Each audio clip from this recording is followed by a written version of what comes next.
This channel does not promote any violent, harmful, or illegal activities. All content provided by this channel is meant for an educational purpose only. নরসিংদীতে শিল্প, সাহিত্য ও সংস্কৃতির ক্ষেত্রে বিশেষ অবদান রাখার জন্য বাংলাদেশ শিল্পকলা একাডেমি 2013 সাল থেকে জেলা শিল্পকলা একাডেমি সম্মাননা কার্যক্রম সফলভাবে পরিচালনা করছে।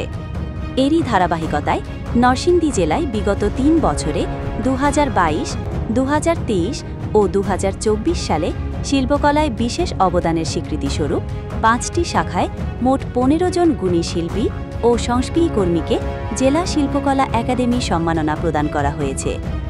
11 জুলাই সন্ধ্যায় জেলা শিল্পকলা একাডেমি মিলনায়তনে আনুষ্ঠানিকভাবে এই সম্মাননা প্রদান করা হয়। 2022 সালে সম্মাননাপ্রাপ্ত গুণী শিল্পী ও সংস্কৃতি কর্মীরা হলেন কণ্ঠসঙ্গীতে দুলাল সাহা, আঞ্চলিক সৃজনশীল সাংস্কৃতিক